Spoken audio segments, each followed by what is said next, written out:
Welcome to the Musicians Talk Show. And now your hosts, Dallas Dwight and Matt Tolley.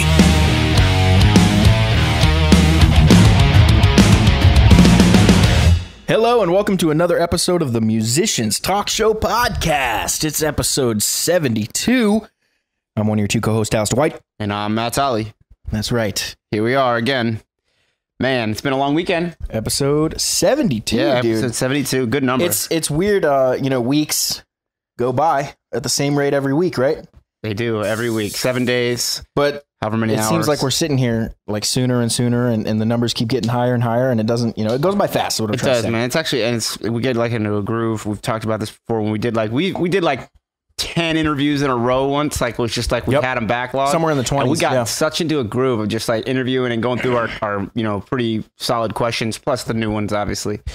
But yeah, anyways, so these are getting really good too. So these are good. We're actually podcasting from the couch today. Yeah, this is a comfy Usually couch. We're sitting up in the chairs, and I have my cat sitting right behind me like a head pillow. Yeah, and these have reclining electric recliners. So yeah, this is a nice couch. We can just go ahead and... Oh, yeah. Look at that. Dallas is splaying out. All right. Man, these are good couches. This is a good couch. Yeah, this thing's... And what I like about it is it's super comfortable. That's what I was saying. So many couches... That's what I meant when I said it was good. I meant like it was comfortable. I don't know what you thought I meant. Well, it reclines. Also adds to the comfort factor. Dude, several people have been... It goes way back, too. It'll go like basically to flat. It'll go to sleep mode, basically. Yeah. So many people have come over and seen this couch and been like, wait, why do you plug your couch in? I was like, it reclines. They're like, they're water electronically? They're water cooled. I was like, yep. We have fancy couches here in the studs. All right, let's get into it. We had a crazy weekend. You just brought up, and I thought about this last night too, is I saw you every day this weekend. Yeah, it's been a busy one, but that's good, man. That means we're doing shit. We're being productive. There goes Alice. Hi, Kitty. Did you knock her off? No, she's jumping. She's an independent spirit. She just goes about her life, regardless of what I'm doing. Right. I'm jealous of her naps, though. Sorry to take it back to the cat, but she naps from like 12 to 6 every day. Yeah, well, she shouldn't have shit to worry about, man. She just disappears under my bed for like the bulk of the middle of the day. Yeah. She comes back out around dinner time. She's all black, dude. She doesn't want to be out in the sun or anything like that. She's a good girl. Yeah, she is a good girl. All right, so this weekend we had a crazy weekend of shows. Yeah, good Ellie maybe did some awesome variety shows at Hickory Tavern and at Siggy's, yeah. Yeah, so which I've never been to and you've never been to, right? I've never been to either. So it's cool. Hickory Tavern Valentine on Friday. Yeah. Which is my favorite of the Hickory Taverns that we've played so far. Yeah. Which is only 2, but it's my favorite of the 2. And, well, I can't say it's my favorite, but I don't play the shows. I just have to sit out there and in the crowd and deal with the managers and stuff like that. And it's not my favorite in that regard. The stage is so small and it's kind of weird. Yes, the stage is very small and in the middle. This one we get a much warmer reception every time. Yes. I will say that the crowd is very much. The staff for me kind of does it at that one, but it's weird that you've experienced that because the staff has been really amazing to us. Well, that's the one where we had the food debacle in the beginning, right? That's the first one we had where they were like, "Oh, you guys don't get you guys don't get food," and you were like, yes. She said you don't get a tab, right? And we just showed her the contract. We were like, "Yeah, we do." She was like, "Okay, cool." Well, that's the same place. I just wanted to note that I remember that. Yeah, and I don't know, just like every time I have to deal with that bartender. Different employees, like the managers know what's up, but different employees may not have gotten the memo, Well, and also that like they didn't have the house music ready to be turned down or up. They didn't care whether or not you guys were on. Just the staff themselves. Like the crowd was. They were just busy working. I guess. But if I'm over here taking orders and running and doing drinks and doing all this stuff, like the last thing I'm thinking about is the band need me to do anything for them. What's the manager do though? She was in and out doing stuff. It looked like she was kind of chilling towards the end of the night. I think you're giving them too much credit, but that's all right. That's all right. They're not listening. We can talk shit about them, Dallas. No, I'm just kidding. I'm not talking shit. I'm not even talking shit. That's fine. I just genuinely thought they were good because she came up at the very beginning and like ran us through the whole night and was like, "Here's your check. Thanks so much. If you guys need anything, get different treatment. You guys normally get a $50 tab. I'm giving you $100 tab." Like she was doing all this nice stuff for us. She was like, "We're gonna have a good time tonight." Like she was really amping it up. Well, good man. Good. I get it different. Maybe and that was the general manager of the whole place. Okay. Maybe I didn't even. Who knows? Maybe I didn't even talk to her. I don't know. So she doubled our tab, which was nice. That is cool. That's very cool, man. That's a good. Close to that. That's a good sign that like when the place that you frequent is like up in your tab and trying to work directly with you too. Like that kind of stuff. Yeah. Very good. I don't know if you want to talk about that or not. Yeah, I mean, sure. I guess it's something. It's worth. I don't know. Yeah, we normally have an agent that books it, but they said they wanted to book with us directly. I think. Yeah, in the future, which is nice because save some money. Yeah, sure, save some money, but also there's like I didn't realize this. There's like 20 locations. Right, there's a lot more locations, like all over the place. You just played by one last night, and it was right. It's not even that far from the one you played next to Siggy's. It's not even that far from the one you played on Friday. There's one right here on Celanese. In Valentine. Over that way, I guess. Yeah. There's some one all over here on Celanese, and I don't know if all of them have music, but I don't either. I don't actually. Going directly with them, she wanted us to go directly with the owner. Yeah, who she gave us the contact for. I don't think they all have music actually, because I don't think so the one in Mooresville, which is the one I'd been to a lot because I lived there. Didn't have. I've been there a bunch of times. They never had. I'm pretty sure the Celanese one right here in Rock Hill has music. Okay, I think so. It's probably just a matter of which ones have music and which ones don't. And DeCarlo plays Hickory Taverns a lot. Oh, cool. And they were telling us funny stories. So DeCarlo packs the place. Like I bet. Have you seen the pictures? I've not seen pictures. Let me pull up a picture. It's literally the picture I'm going to show you was taking at the Valentine one that we were at. Oh, shit. You're not going to believe it. So that's what the LA Maybe's working up for. Said, you guys are working on it, though. Like, you're building a good little following. Every time we play, we make a few fans, and that's how you got to do it, I guess. Let me see if I can and in general, the place is happy. So if the fact that they remember your name or something, and then you guys are playing again there, the more people are going to show up. You know what I mean? Like, just all they got to do is remember that name, which is not hard to remember. And the scrims are working. Like even in the pictures, even in the pictures that I like take of you guys when you're playing, if you guys use any of that, like your name's in the background, you know. So that's a good point, you know. And that's one of the reasons we got it is because we have to constantly say our name. Exactly. But say you were saying, like, what I wanted to say was you have such a different perspective of the shows being in the audience area, doing the mixing and stuff. Yeah. And I think you had some things to say about that. Oh yeah, there was this group of kids that came, and at first it was like 3 people, but they had menus like in like 6 spaces. So I was like, okay, so they're expecting more, and I kind of this is when I was coming back for the second set, so it was in between the first and the second set, and I was like, all right, I'll move down a little bit, give these guys some room. No big deal. Like they obviously had more people coming. And they didn't, I don't think they even understood what was about to happen. They didn't understand that there's a live band right there. And they sat right in front of the speakers. You know what I mean? Like right there at the end of the bar, that long, not the bar, but the middle bar. You know what I mean? Where I sit kind of. So they were sitting right at the end right there, literally right in front of you guys. Right at the end of that little booth? No, not booth, but that, that long high top table, bar. Yeah. That long one. That We're talking about the end table? Yeah. Yeah, the high table that was there? Yeah, exactly. Where I ate. Where I ate my burger. No. You sat across from me. No, I'm not talking about last night. I'm talking about Friday night. Valentine. Sorry, gotcha. I should have I was visualizing the other. Yeah, that's the problem. So Valentine, the table, I mean, the big bar top that runs along the bar there. You know what I mean? Yep. So they're sitting right at the end, right in front of the stage, essentially. And they're expecting more people. Their people show up, then you guys go on right away. And the funny thing was like, oh shit, the same oh yeah, packed. That's cool. So you showed literally the like Carlo standing picture, room only. right? That's cool. Well, you guys got to work up to that for sure. And they're like all the way up on the stage, so like I'll shoulder to shoulder. This is just funny for me because I saw a reaction happen, which was interesting. Yeah, they were clearly all there to meet up and talk. Like they've been like maybe they hadn't seen each other in a while, and they wanted to talk, right? And as soon as music came on, they were like. They all had the same like, oh shit, there's a band playing. You know what I mean? And it wasn't too loud. The second set we had your sound like. I'm wondering. Did they not see the drum kit? Yeah, and the I don't, amps. You know what I mean? Like I don't even think they were paying attention. You know what I mean? It is kind of crazy to think that they missed it, but they did. And you guys started playing. And first of all, like the first ones you noticed were the dudes were like totally into it. Because I forget what you opened with on the second. I remember them now. They were kind of off to my left, I think, a little bit. Off to your right. Off to my right. Yeah, they would be off to your right. So anyways, they realized that there was a band playing, and all at the same time we're like, damn, they're good. Like they were just like, it was really funny to watch them all go, yeah, these guys are really good. Then they got their phones out, started filming you, which I think is hilarious because, I don't know, maybe it's a good thing. It's totally a good thing. But I mean, maybe it's like something for them to go back and look at, like, was that band really that good, or was I just drunk or something? You know, like you know what I mean, like almost that. Yeah, but the filming thing is interesting because it's like, what are your plans with this? Like, yeah, exactly. You know what I mean? Like they don't know who you guys are. People don't want to it's like sit and experience something. They just want to fucking put their phone out all the time. You know? Well, I mean, maybe they want to show their friends, like say, hey, check out this band I saw last night. I couldn't believe how good they were. I took one picture and one video, and the video was less than 10 seconds long. And I didn't touch my phone the rest of the time. Right. Well, you know why I film it? I told you this is I want you to guys hear how the sound sounds and all that. It's almost game. It's game tape. You know, it's game tape. That's a review. So, but anyways, they realized it was good, and then they also realized, shit, we're not gonna be able to have a conversation here. That's pretty loud, and you guys are a rock band. You know what I mean? You can only be as quiet as the drums are, and it's a drum kit. So, anyway, so they realized that they wouldn't be able to talk, but then the guys were all like, yeah, that's not a big deal. I'm cool with it. Like they're guys just like, being guys. The girls are all freaking out, like looking around. You want to talk about your feelings? No, I'm good. I'm good. So the girls were like looking around like for another place that they could sit, because they obviously realize they're sitting right in front of the stage. It's not, your fault that it's this loud. It's you guys are sitting in front of the stage. So then they realized, obviously it wasn't their fault. It wasn't your fault that it was too loud or anything. They were sitting right in front of the stage, and it's, the way the PA is set up and everything like that. So they're looking for a different spot to sit. Yeah. And the guys were like, they actually stayed for the majority of the second set, which says a lot. Wait, so you're saying they showed up during the break?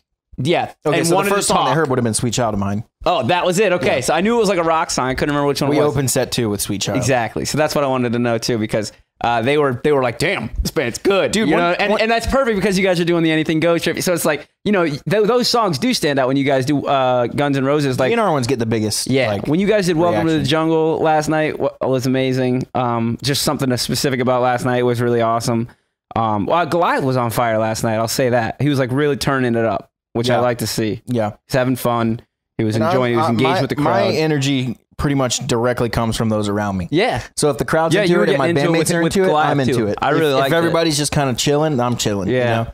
Which maybe isn't the best way to be, but no, because you want to be you want to be a pusher in that, but you can't always be. That's the thing. You won't always be able to be that guy that can get people riled up. You can try, but sometimes you're going to fall short. You're not going to be as much energy as you need. Yeah. You can only put out so much energy as a human being. Yep. So you guys got to take turns on that, and feeding off each other helps. Like definitely you were feeding off of Goliath last night for sure. And Goliath was just on a roll. So he had some friends there, I think, that were really pumping him up. Yeah, that was making him excited. We had like 4 people walk in like wearing our shirt, like singing Peace of Mind super loud. And I was going to say that Goliath wearing the shirt is a huge move, man. Just having the singer promoting the merch that you guys have, you know what I mean? Yeah, we actually moved a bunch of shirts. I know, dude. I watched the table clear off, dude. It was like there was full of shirts all rolled up on the table, and then next thing I know, it was like probably middle of the second set, like it's pretty much gone. There's a bunch of cash sitting on the table, so that's pretty cool. The cash people were doing it on their own. Yeah, because Rasan was eyeballing it and making sure everybody's being fair and stuff. Yeah, because we're on stage, we don't have a merch guy, and the table's just sitting there. Right now, luckily Goliath made a sign that says $20 shirts. Yeah, and it's obvious what you need to do. I made that sign first of all. I made it at the very first show. Yeah. So I remember because I bought all the. It's my handwriting. That's how I remember. Yeah, I bought all the like Sharpies and all the little. Yeah. So you were probably with me when we. When we set it up at the Sylvia Theater. Yes, that was when I made that. Yep. So the I don't know, it was on fire. You guys were on fire last night. Everything's good. You guys are definitely getting asked to play back there, I assume. Yeah, and they definitely pay less. That place paid less than most of our shows, but it was a good spot. When we first showed up, there were like 3 people there eating dinner. And it's kind of a small place, and I was just kind of like, oh, this is going to be one of those. Right. But I was pleasantly surprised. As soon as we started playing, people started coming through the door. Yeah, like and people, the people at the bar were dancing. I thought that was funny. In their bar stools dancing. Oh, yeah. And you could see them really well because of the way the stage was basically set up and stuff. One girl kept standing up on her, on her knees on her bar stool. Yeah. And like standing up over the bar, singing really loud, chanting and stuff. Loved it, dude. It was a good time. It was a good place. Good Foz atmosphere. Pointed out, we're starting to see like familiar faces that none of us like knew. It's not like, my mom. It's like, here's the same people lady that's like been in like 3 the band's shows. Name and they come out to have a good time. Yeah, absolutely. That definitely is happening, and I think that's going to continue to happen. It takes some time, but you guys are playing a shitload of shows. That's going to happen. People are going to start to get to know who you are. Yeah, there's a few ways to do it. And one way to do it is just to pound the pavement, which is what we're trying to do. Well, I don't think there's any way around that beginning stage of actually getting your local, just play every show. Your local fans. What we're doing, we kind of did it in a backwards way. We're not just playing because what we normally would have done in the past, or I would with my bands and stuff, we would have just played every original show. Every 20, 30, 40-minute set we could find, we would play. Right. But with this band, we just put together a variety set, and now we can go do those shows for money. Yeah. So we're not losing money, and then as we get our originals like more and more finished, we can just start injecting those in there. Yeah, and it's paying for it, and it's paying, so we can all go and do it without feeling like, dude, like I can't play another like 20-minute set at the Milestone tonight. Like I have no money. Like I got to work. We don't have to feel like that. Right. So because that's super stressful. Yeah, and that's how it's been in all the other bands I've been in. Right. Exactly.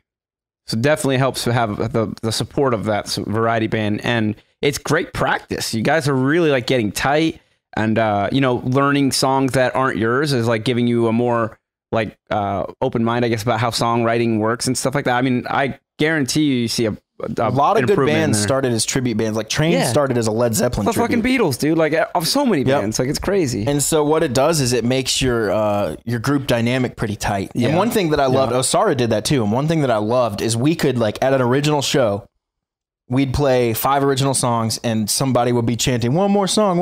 You just throw, and we'd look around and be like, Run to the Hills? I don't know. Like what are like, we know like 50 songs. Like, which one do you want to do? Like, that's huge. That's huge, man. The ability to be able to think on the fly and everybody knows songs. You know what songs each other knows. Everybody can just bust into it, and we know it's going to be like, okay, we can play this song without having to be like, we don't have any more songs. That's a really good thing. I think Prep and Barium should work on more covers.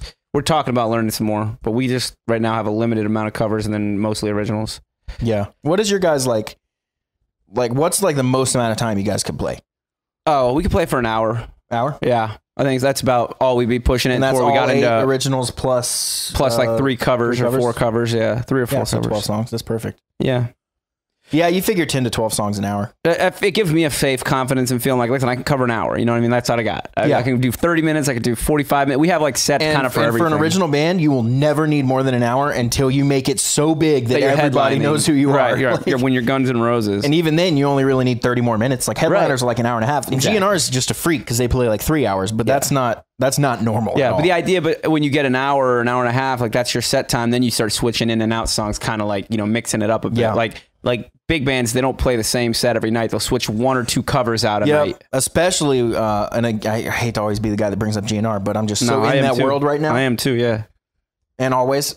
Yeah.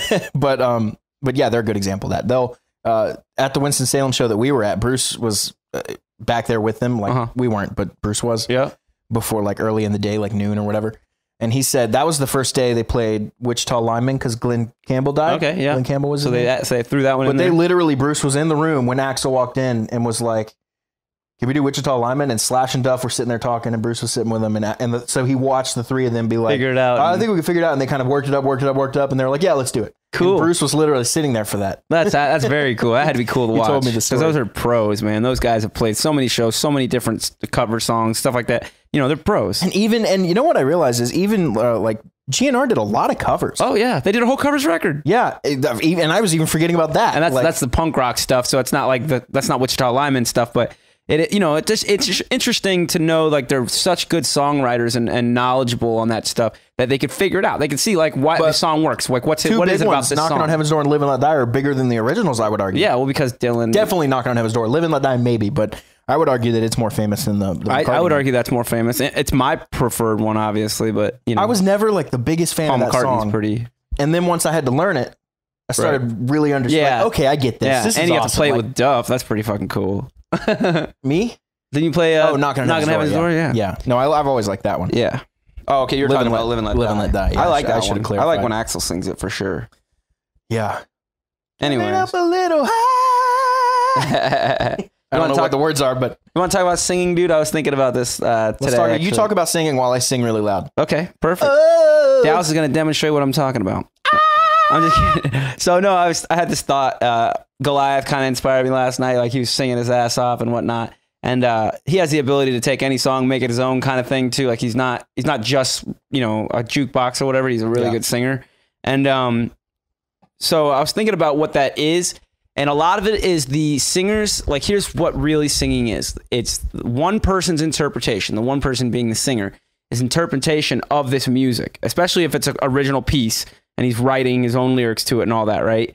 It is 100% how that music makes him feel and how it drives him, you know what I mean? Like how it just moves him almost, you know what I mean? Or her, sorry, I shouldn't just be saying him or her, just, for this example. But the big thing is that it's just an interpretation, and hopefully that interpretation is relatable. Is that an accurate description?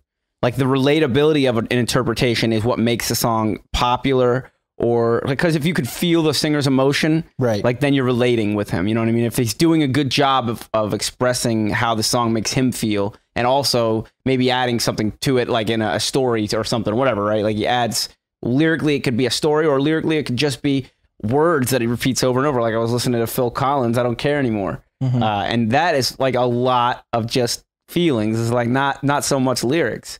There's little lyrics, and then it's I don't care anymore. I don't care anymore. I don't care anymore. But the way he says He's just so edgy. Yeah, well, and the way he says it, and the way he emotes it, and his gravel in his voice, and all that makes that song like powerful and epic.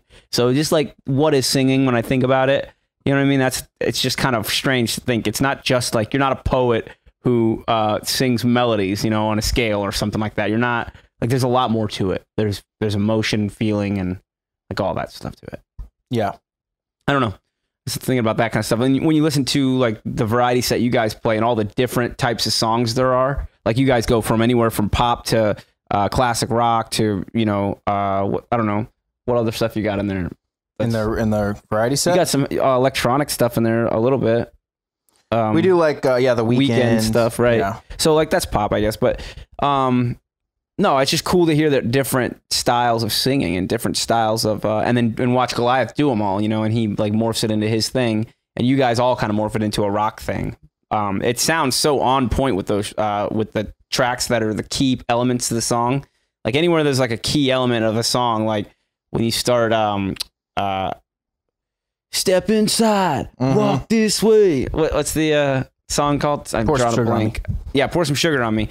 When that song starts, like everybody knows what's coming, and they immediately get on their feet. So it doesn't even matter. Like you haven't played a note yet, and the people are ready for it, and that changes the way that the dynamic of a show. That's why I added that little thing in there, and also there's of course, and all the little things that are just that need to be there. The beginning of Treasure. Sure, it's that little animatronic voice. It's like, baby squirrel, use a sexy motherfucker. Yeah, exactly. So, and that's stuff that's key to people knowing what the song is. And, you know, it just gets them ready. It gets them excited, ready to hear it. Like, they're so excited. Like, I hear girls yell, I love this song before you guys even play a note. And I'm just like, that's so funny. Like, it's so cool to hear. That's funny. Yep. So, anyways, that's my little bit about singing, unless you wanted to add anything to it. Because no, I just like open up our shared note and seeing what is singing. Yeah, you were pretty shy. I was like, hang on, let me explain. Because, like, to actually fully understand what it is, instead of just being like, how can I be good? How am I going to be good? You know what I mean? Like, because there's a lot of that. Yeah, I think singing's the most relatable instrument because everybody has a voice. Yeah. So everybody, it's the one that's easiest to be like, oh, I just tried that and I can't do that. Exactly. You know? Right. But where if it's a guitar, it's like, well, I don't have a guitar. I don't have a gear, or you can blame it on so many other things too. You just say like, well, I don't play guitar. Right. Exactly. But I talk. You talk. Right. We all talk, and we all can. Yeah, we all can somewhat sing. Right. But we hear, I don't know, whoever sing a really good note, and we're like, oh, I can't do that. Yeah.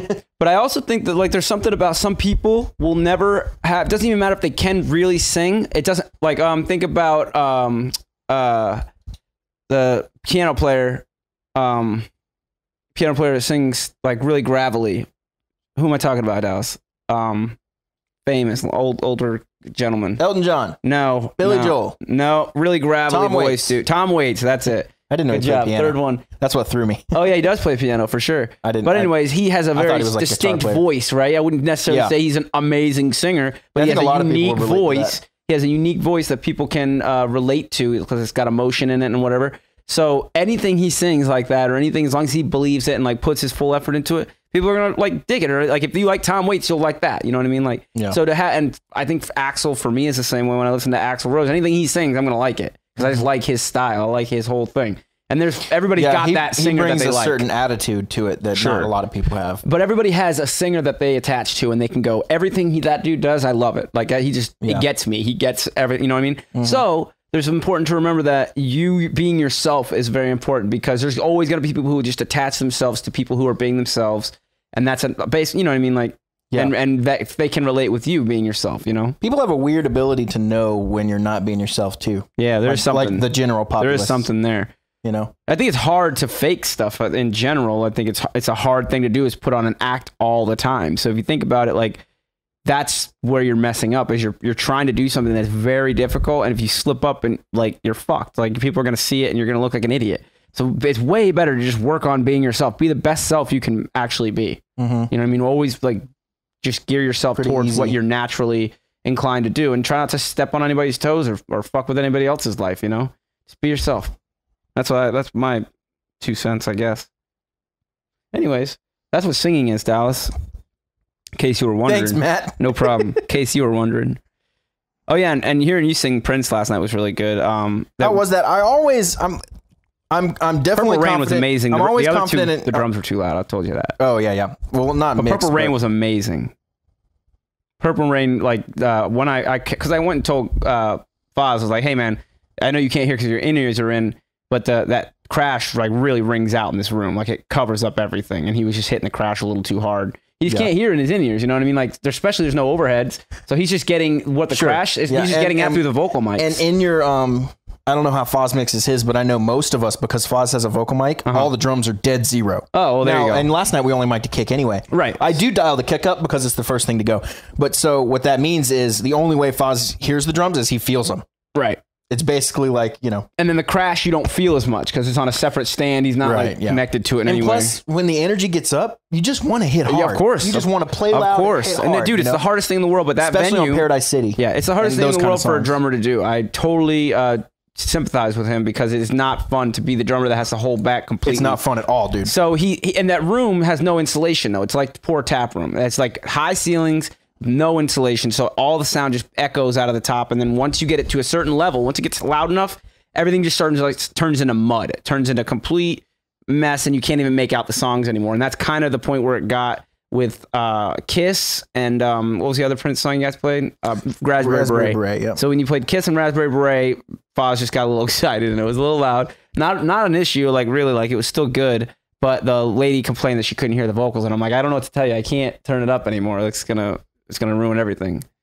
So, you know, that's what we fought. But at the same time, like Purple Rain, dude, there's people like dancing all over the place on tables, on there. It was fun, dude. It was a lot of fun. I'm always amazed at how much the Prince stuff goes over pretty well. Although I will say, you sing it perfectly, man. Usually we had, well, I want to ask you about one thing in a minute, but usually we have a pretty overwhelming response to Raspberry Beret. And I felt like it was either Friday or last night. You'll be able to tell me better. I felt like Raspberry Beret kind of fell a little flat. Last night, for sure, it fell flat because it was the thing. It was a drums thing. It was you could hear a lot of the drums. Reaction, like the crowd reaction. Oh, I don't think the reaction was flat. Because I thought it was Friday night, but we started playing it, and I always get into it, and I always feel the crowd get into it, and then I get into it more, and I didn't get to that place. I don't remember on Friday. I don't remember anything weird Friday. Last night, I just remember that those two songs, the drums got a little out of control, so it was hard for people to make out the lyrics, and then once you can't make out the lyrics, it's like, okay, now we're. So you were just trying to. I gained you up on the vocals because I was on 10 already on your vocal. And I was like, well, I can't make them any louder. So when you mess with the gain, what that does is it across the board brings it up in our ears. Yeah, I didn't know that. Which is fine. I did not know that, but because it's in the very beginning, right? It's in the very beginning of the chain before it even gets split out to the in-ears or it's the mains. It's the first thing you hit.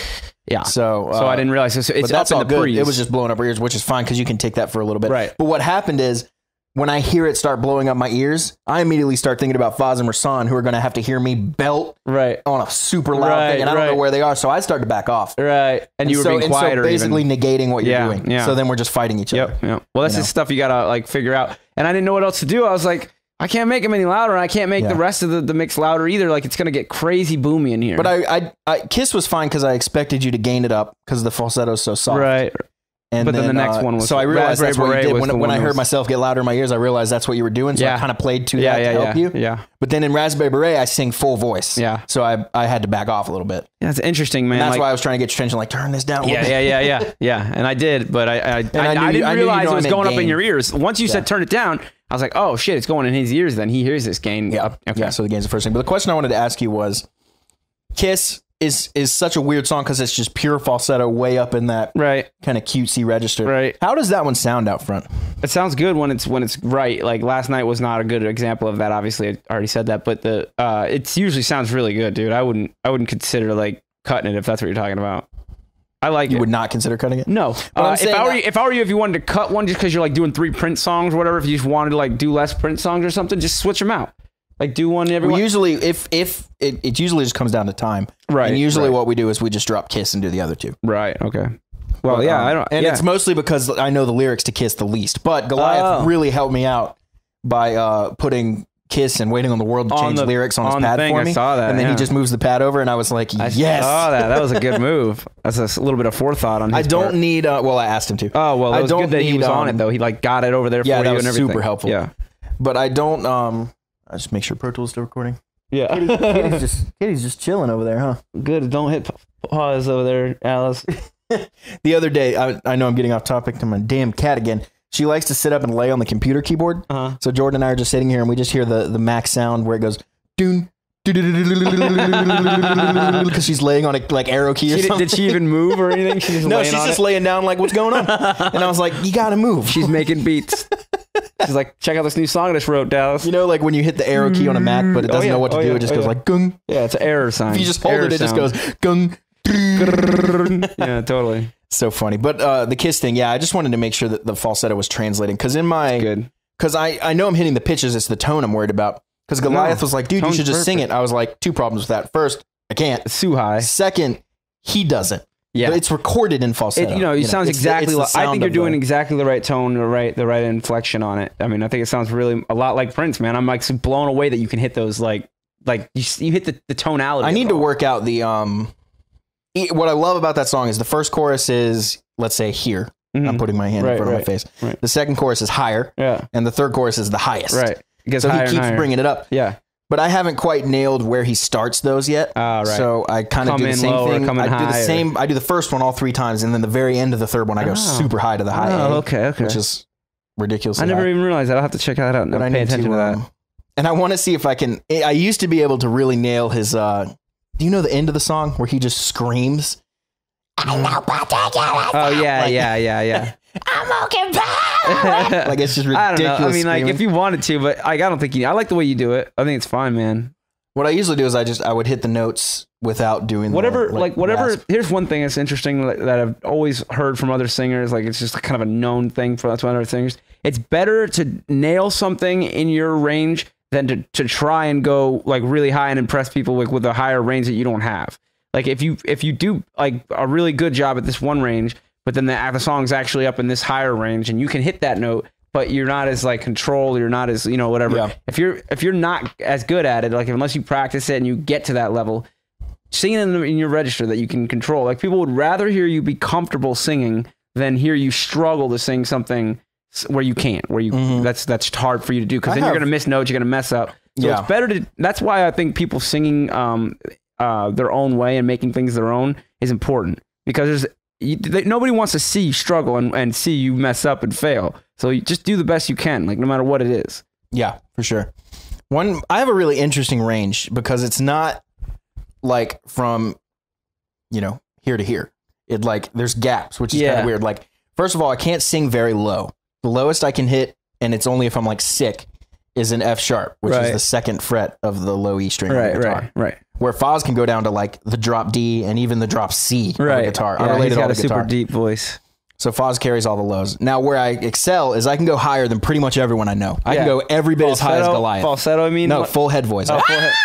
Like the full on like... The Boston note, can you hit that one? I can hit all those notes. Yeah, where the problem is... Yeah, all those notes, no problem. The breath, no problem. The problem is for me, the mixed voice. So my chest voice goes high to a certain point and then stops. Yeah. And then there's a gap and then it picks back up. I think that's with everybody. You have you have your strengths like in falsetto, like that's a whole new type of singing. So now you have to like work that singing. When I did vocal coaching, I just did it for probably like 2 months while we were getting ready to record the record. He would like say, we're going to work on your falsetto now. Yeah. And he would give me a little arpeggio to sing to, right? And right. And then I would and he would just bring that higher and bring that higher, that higher. Yeah. And he would just explore the whole range in my falsetto. And now he'd give me a different voice to try and do like a like there's a nasalier one. There's a bunch of different voices he would just have me go through. And that's because I think each type of singing takes its own practice. Like if you practice a lot in falsetto, which a lot of people do because it's quiet enough, you can actually make falsetto really quiet and practice to yourself. Yeah. Well, they say it's a really good way to learn how to sing because you can just do it all the time and it's controlling pitch. You're kind of learning how to control pitch. So if you practice a lot of falsetto, you'll get better at falsetto. If you practice a lot of head voice, you'll get better at head voice. If you practice a lot of your lower baritone voice, you'll get better at that. Like you just have to stretch it. Like everybody has a natural range, obviously. That's not something you can, get to pick or anything like that. Well, but you can work on everything. Well, first of all, let me say this. I used to be and I don't claim to be a good singer really at all, but I've been working on it really hard for years. But right. I was like not a singer. Absolutely. I don't think anybody is right off the bat. I don't know. Some people are. You think that's like one of the Jackson? few things I've seen people that are very naturally gifted in. Right. Where it's just like, oh shit, you have a good voice and you don't even know it. Like, right. That's interesting. And like some people, and singing is the one thing where I've noticed people are like, okay, like this guy just started ahead of me and I'm never going to catch up. Right. Like people like Bruno Mars, Justin Timberlake. Right. I'm like, not saying that there's like not like definitely levels of like people who are like already get it. But what I'm saying is I think that it's definitely something they had to work at. Like Bruno Mars didn't just like born with this. For sure. But what I'm saying is they started the race a mile and a half ahead of me. I agree. And I'm just not going to catch up. I agree. But what I did do is I just, in my car, my biggest vocal influence is probably Pat from Train. Okay. And he's the voice I can most closely like nail. Right. Some of it. But he has kind of a mid-high tenor range. He doesn't do way into the stratosphere like Judas Priest stuff. Right. But he's not a low singer either. He hits some notes that you won't be able to hit if you aren't, practicing. Right. So I would just practice singing to him and I would struggle and I would just constantly try to push my voice. And over the course of like 3 or 4 years, I literally stretched my range way up. Well, definitely you can do that. Like I think that's what practice gets you is it explores like how hard you can go, how far you can go into one direction, how far you can go in the other direction. And also like these different voices we're talking about, you get more control over them, Yeah, for sure. And then I discovered Glenn Hughes, and who is probably I think he's probably one of the best singers of all time, if not the best. And he has just a ridiculous head voice. And I heard him do that, and I was like, how is he doing that? And then one day, I remember distinctly, I was in college. I was living with Ashton at the time. We had a dorm room together. And what was that? Speaking of Ashton, there's a big bang at the Slamming doors. But we were just listening to Glenn Hughes and Red Hot Chili Peppers nonstop for like a whole semester. Yeah. Come to find out that the backing band for all of Glenn Hughes' solo albums are the two dudes from the Chili Peppers. Yeah. I think I remember hearing you guys talk about it on the podcast, so funny. potentially. Oh yeah. That was funny. Yeah. So it was like 2012ish. But one time, I was just like, okay, well, they call it head voice. What if I think about it coming down from the top of my head instead of up from my chest? Right. And I just tried it and hit it first try. Just that's falsetto, but I hit it in full head voice. Right. You realize. And I was like, I just figured it out. Like, there we go. I just stretched my range by like an octave and a half. Like, Exactly. It's interesting, right? But where I really struggle to hit, and where Goliath and Axl Rose, those people, where they really make all their money, is in the mixed voice. Yeah. Like Welcome to the Jungle. Right. Too high for my chest, way too low for my head voice. Right. So it's like it's sitting there. Right, and that's called mixed voice, is where you blend the two, and that's where Goliath lives for all the LA Maybe stuff, and that's where Axl lives for all the GNR stuff. And it's and that's where Millie from Steelheart lives. Right. And that's why when like She's Gone, have you ever tried to sing that song? I can sing pretty much all of it except the chorus. The chorus is sitting in this really mixed voice. Right. But at the end, he does all these ridiculous high notes, and I have absolutely no trouble hitting those. Right. It's just the mixed voice that I just can't get. Exactly. Well, and it's not necessarily... It's the one code I haven't cracked to my voice, which is just, it's bugged me for years. The other code is, I can't sing with grit. But I actually the other day kind of cracked that a little bit. I don't know if it's necessarily a code either. Like, I think there's some anatomy to it, right? Isn't there something? A little bit, but you can manipulate it. You just have to learn how. For sure, you can manipulate it. And I think that like people do those different sounds. I mean, like all these types of sounds differently. I think they get to them from a different place sometimes. Right, exactly. It's because their anatomy is different. Yeah. All our throats are not the same. Our eyes aren't the same. Our eye color is not the same. Like there's lots of differences between us. If you think about how unique each of us are in so many other ways. Our anatomy of our throat, just because we can't see it, it's not just considered the same from me to you. You know what I mean? Right. So to think about that too is like something that's just, you're working with what you got no matter what, right? Yeah. Like Adam Levine, actually, I heard him say it on The Voice one time. I used to watch it when the very beginning of that show. He said like, you always want what you can't have, but you have to kind of realize you have to kind of realize that what you have is what you have, and I mean, you can stretch it for sure. Great example of that. Try all you can, like do whatever you can, but also realize that there's some things you won't be able to do. Some people will blow their voice out trying to do some metal screamer, type voice, and they realize, have you heard my metal screams though? I got good at them for a minute. I think I've heard some of them. Yeah, I play them for people. They're like, "Who the fuck is this?" I'm like, "That's me, dude." It's a technique for sure, and you can do decent at it. But ultimately, certain people have that shit. Just like they can just do that. Like they have some kind of whatever it is inside the throat that makes that noise. I can't do it. I'm not like I have a certain thing that I do, but it's not that. The way to do it properly, I was told by a semi-reputable source, I don't really remember, is, you know, when you sigh when you're mad, like, ugh. Right. It's that kind of motion. That's the way to do it and save your throat. I've heard that if you try to just literally make that noise, you're going to blow your throat out. I've heard a technique where somebody's, it was a YouTube video actually, where this kid put a pencil in his mouth, right? And talked about making that clicking sound with your throat, the back of your throat. You know how you can go, so that noise, right? That motion, for some reason, putting a pencil in your mouth and biting down with it on your probably teeth helps with your helps somehow. What is the word? It's embouchure, I guess, for when you're like playing a brass instrument. Is your mouth position, right? Is that what embouchure is? Specifically when you're playing a brass instrument, I don't know if it relates, like if that's I thought it was general. your mouth position, because I thought that's what they were talking about. Yeah, because you move. Yeah, I know that definitely is what they're talking about. But the only time I've ever heard that word used is when people are playing. It changes the angle of your throat opening. Right. So if your mouth's just a little bit more open, or versus all the way open versus closed, you can't do certain things with your throat. You know. So, anyways, just having your mouth slightly up, you can make that clicking noise and add tones to it by singing through it. I could probably do it if I practiced it. To be honest, it's just not my preference, to be honest, like mostly. Maybe that's more of it than anything, you know, that I would rather just sing than try and make growling noises. Does that make sense? Not to diminish like anything on that, because there's some M Shadows, I think, has one of the best screams back when they were a hardcore band, metalcore band. I think he had the greatest scream sound. I don't know why. My favorite's always been Phil Bozeman from Whitechapel. Okay. Really funny video. Got a high voice too, man. He can sing super high. Really funny video I've Foz sent me yesterday was Phil with Whitechapel. Actually, Rudy posted it. Rudy posted it on his story, Alex Rudinger. And he, because he's drumming with him now. Oh, yeah. And he said, we talked about that. The little tag he put on the story was, I had to bite my lip to not laugh, because it was like just so funny. But Phil goes, they're playing someplace. It's super hot. He's like, you know, he's trying to get him to get into it. And he's like, you know, if we get a circle pit going, I bet we can get some air moving and we can get some, you know, something like that.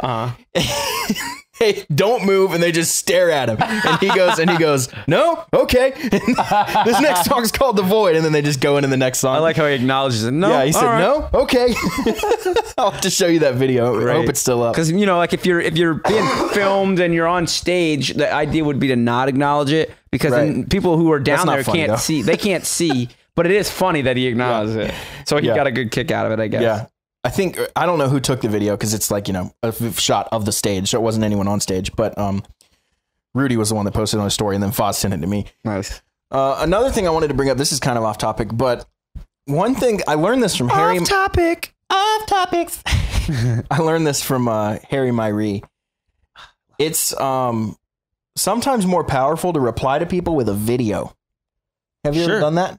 Well, so like, GIFs are popular now, man. My friend always messages me in GIFs. I'm talking like a video of you talking. Oh, not just like a random video. I was like, no. Just give him a video. Here's a video of me dirt biking. Here's the Welcome to the Jungle music video. Well, yeah, but are you going to be at my house at 6?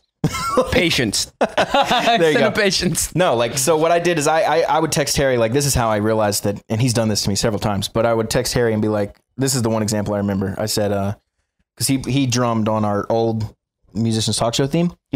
So I texted him. I was like, "Hey man, just wanted to make sure you got the stems, and just let me know when I can expect that." Basically, yeah. And some time goes by, and then I get a video back, and it's just him driving in the car talking to me, and he's basically says like, "Hey dude, love the song, like working on it, like here's what I'm doing, blah blah blah." So it's basically just a text, but in video form, and he makes it funny as only Harry can, and that was just super powerful. So I started doing that, and it gets really positive responses. Like people don't expect it, and it makes you stand out, and like it's way more personal, which I thought was cool. It's almost like talking in person at that point. So last night, during Sorry Not Sorry, the song the Demi Lovato song. Oh yeah, this is the good. song starts with you know, just tracks and stuff. I don't really come into the chorus. So I go over and check my phone to see if my mix is all good and all that stuff, and I see a notification that someone had messaged the band page, "Are you guys playing at Siggy's tonight?" And we're in the middle of the during the set. Yeah. So I pick up the phone really quick and film a video, like a selfie video with me and Goliath singing the lyrics to Sorry Not Sorry, and then I turn around and show the crowd, and then I just send it to him, and that was my reply. Right. So I was like, yes. Yeah, that's pretty good. That's a good one. So, and I mean, that would be more powerful if there were. Did you get a response from him? I don't think so yet. But that's so dumb. He probably feels like an idiot. He's like, "Oh, I just messaged him while they're on stage." Yeah. What are the odds of me seeing that? But I think that kind of stuff. It does. It's good. That's imagine funny. if you If you're a fan and you reached out to a band you reached out to Steel Panther and you're like, hey, are you guys in Myrtle Beach tonight? And like they send you a video back like, hey Matt, thanks for messaging us, man. We're just sitting backstage. Like, you know, like that's so personal, dude. Of course. It's like, and it's not really that hard to do. Like you did it while you were playing guitar. Your phone's in your hand. You did it while anyway, you were playing guitar, basically, kind of. So, ready to be. I've been so we kind of talked about running live signs, so that's good. I wanted to talk about that and like mixing and stuff like that, doing the vocals and whatnot. Yeah, so we have a lot going on in the LA Maybe world. We have She's Reckless has been announced and is coming out. That's our new single. It's coming out August 2nd. We have the full 4-song EP so it's going to have Peace of Mind, She's Reckless, and then 2 fresh ones for you guys. That's coming out October 18th, 19th, somewhere in there. She hates closed doors. She just scratches at closed doors. Stab it, Katie. But like you'll open it and she'll just stand there and then walk away. She doesn't want to go in there. She just wants the door to not be closed. She doesn't like barriers. Exactly. She's a free thinker. But so we have that going on. But then we have recording time already booked for the next 2 songs we're going to do. We're going up to DC in November to record those with Taylor Larson, who does all the Luke Collins stuff. Nice. A lot of Periphery and that kind of stuff. That's awesome. How'd you guys get that hook up? That's neat. Just all these people are super easy to contact. Right. You just contact them. You just have to contact them. And so that's coming up next. But beyond that, we're looking into 2020 and we're looking for producers to work with to do the next EP, which will probably be 3 to 5 songs, not even written yet. But we want to go ahead and figure out, find out who we're going to work with. Right. So I talked to Andrew Wade, who's done all of A Day to Remember and tons of other stuff. Yeah. And I talked to him personally. Usually you just talk to these guys' managers, but I talked to Andrew personally and he was super nice. And then the other guy we're looking at, who is a pretty penny, is Jay Rustin. Nice. Do you know him? Yeah, he's Steel Panther's producer. He does all the Steel Panther stuff. But he does a lot more than that, dude. All Anthrax, all Winery Dogs. I know he's done a ton of... I didn't realize he'd done all the Winery Dogs. Yeah, dude. He's killer. But we're talking with his manager, and he's my number one choice, but he's just very expensive. So he himself, it would be my first experience working with a true producer. So normally I go to a producer who has a studio, and you just give him money and use the studio.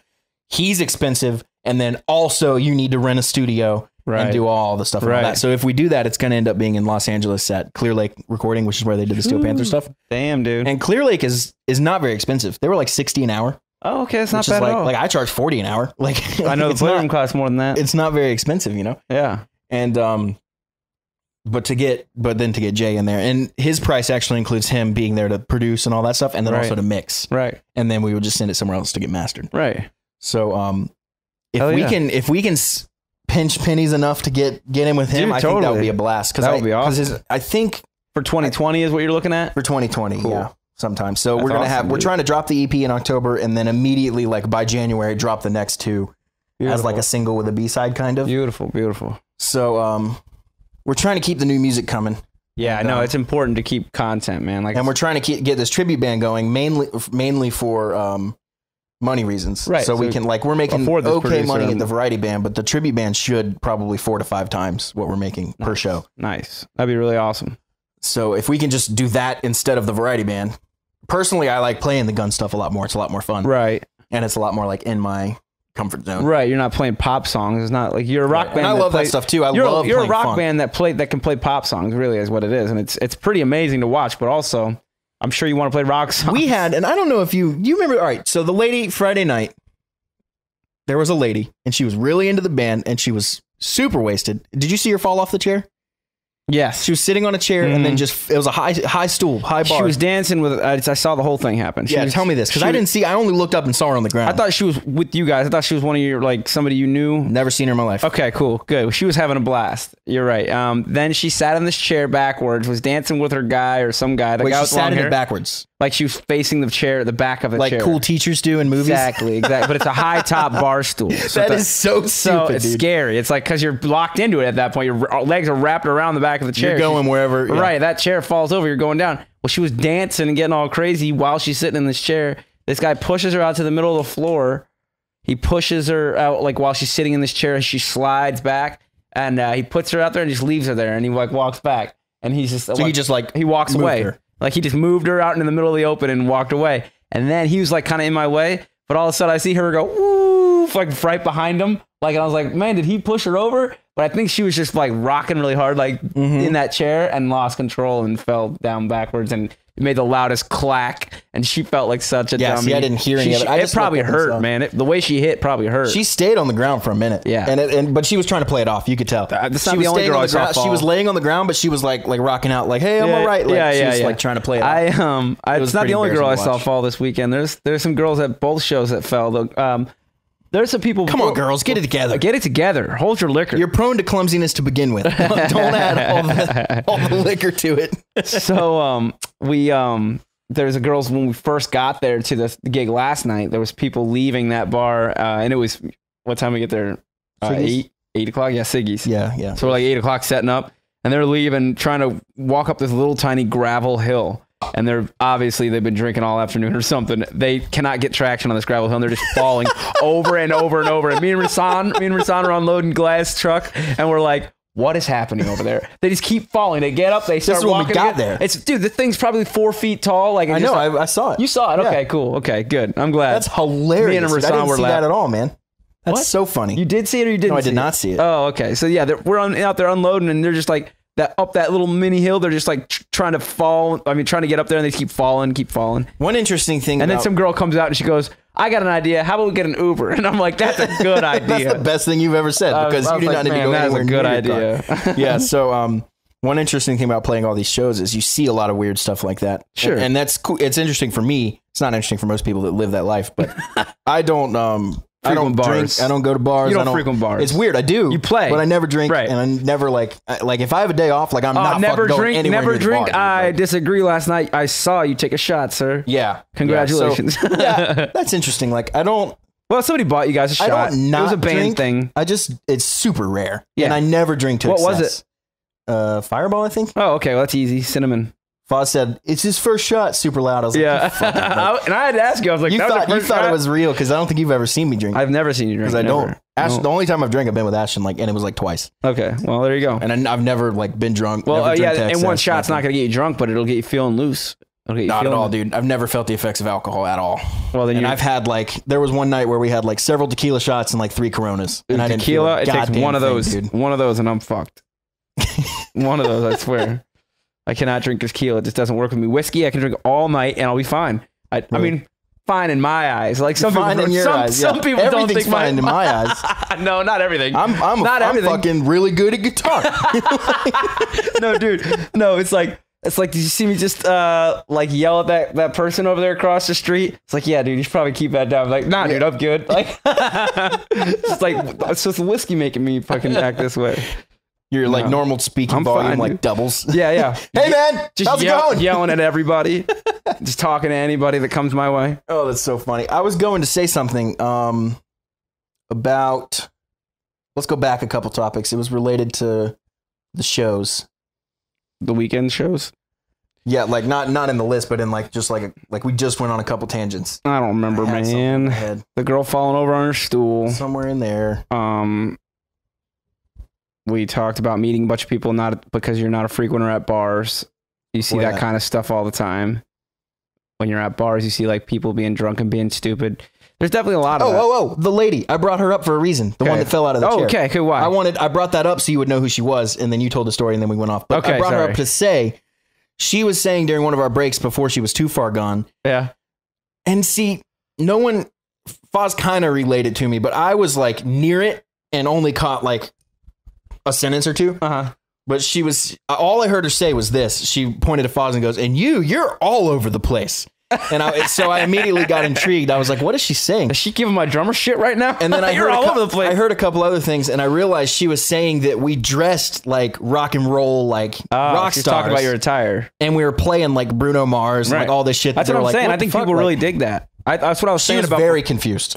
She was confused. That's what she was saying. She was saying you're all over the place. You look different, and then you're playing Selena, not Selena. But you know what? That's kind of stuff that's going to stand out to people. It's man, I saw this rock band last night play Bruno Mars song, and they nailed it. You know what I mean? That's a good point. That's all they got to think about it that way. If that alone says something about you guys, is that you're talented musicians. No matter what. All of us love Bruno Mars, dude. We were joking. Who doesn't love Bruno Mars? We were joking with a 15% element of truth. We should do a Bruno Mars tribute. No, it'd be cool. It'd be cool. But I mean, You got. We already played 5 of his songs. We only need to add 5 more, and we'd be done. Like, do like an hour tribute, you know? Yeah, dude. Rasan and I were joking about that. Rasan would have a good time with that because it's all bass stuff. I would just play like the simplest of things because the guitar it does a lot of really cool stuff, but it's very it's like all spanky kind of. Well, it's deceptively simple because like it's technically one note, but if you don't nail that feel with the right hand, it's rhythmic. Then you're not doing it right. Absolutely. And I love that stuff. It's straight up old school funk playing, and it pretty much all came from Nile Rodgers. Yep. Of Chic. Yep. Sit break.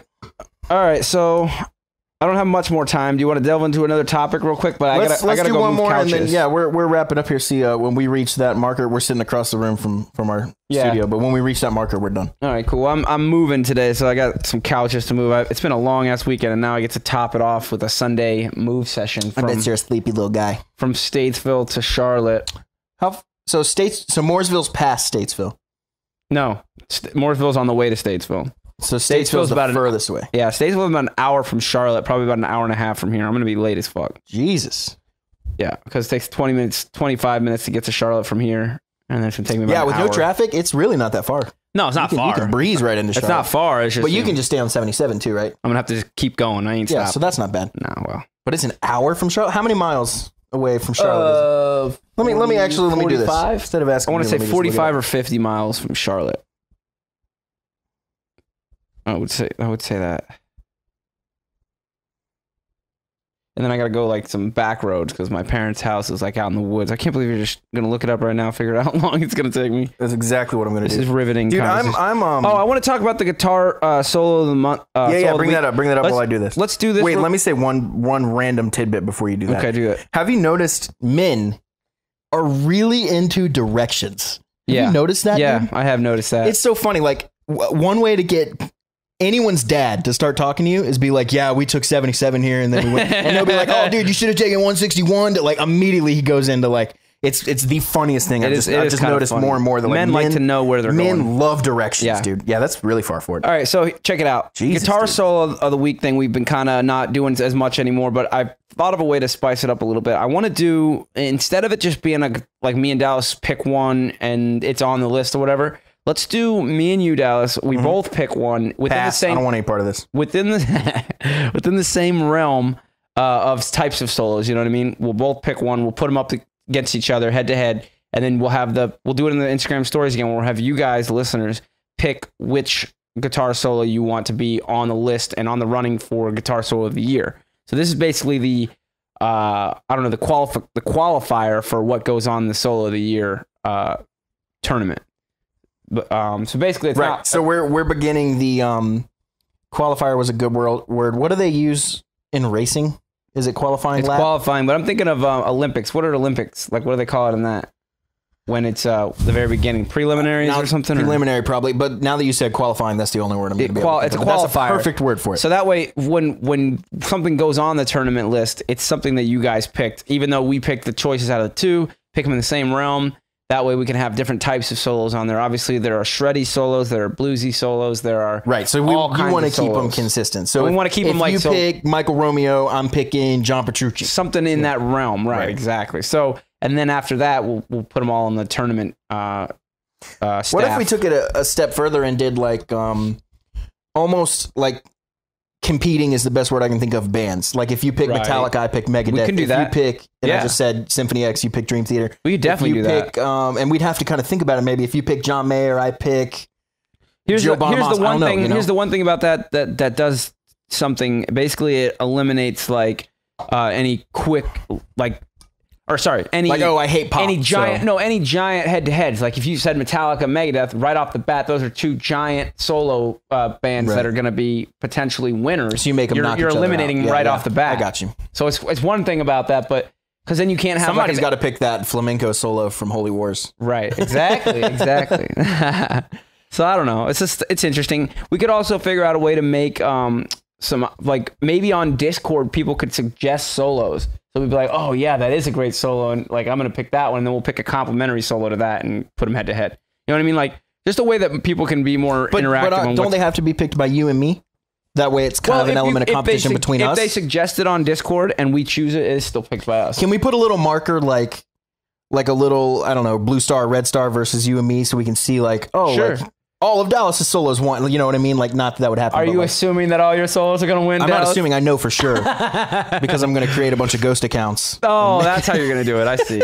I see. They're all going to be named Dallas too. It's going to be really obvious. So you're going to go under stories and see 15 Dallases voting. Yeah. No, but I think it might be fun to interject a little competition between the two of us too. Yeah, why not? Which doesn't mean anything, but of course it'd be fun to be funny. Like, oh look, like Matt picked a bunch of good solos. Like they all won. You know, they are all going to win. They are. It's funny you say that. That's exactly what's going to happen. They're all going to win. So but it would be. You want to start this next week? Let's do it. Yeah, next week because we didn't really have it prepared. I literally thought of this on the way over. Here's an idea I like the solo of the week, but I just feel like we take too much control of it. I'd like from the very beginning, the fans get to choose that. Yeah, and I love the competition we did last year. Yeah, now fun. Our Facebook following is growing a little bit because we put a little more effort into it. Yeah. So what do you think about doing the polls on Instagram, of course, and Facebook? We're gonna have to combine them at the end. We'll have to do a little math right there at the end just to add and make sure that just add all upvotes and all. Yeah. Yeah, it's the only thing I can think of. And we'd have to make 2 stories because I don't think they work together like that. I don't think the polling will. Facebook literally just has a poll. You could just put like which solo is better. Right. And then you could just let people click one or the other. But Instagram, you can do it a little cooler with the stories. Yeah. It's a little more involved. But Facebook has stories too, but I don't know if they have I don't think they have the voting in the stories. I'm pretty sure they don't. Right. So we would we wouldn't even push it to Facebook. We would do it on Instagram, and then on Facebook, we can literally just make a poll post. Yeah. Let's do that. All right. Next week, we're going to start that. So next week, you show up with a solo chosen. Yep. I will show up. I almost said I will solo up. I'll show up with a solo chosen. Okay. And then we don't get to say anything. No voting, none of that. We just say, here's what I picked. Or I guess we have to communicate beforehand. But right.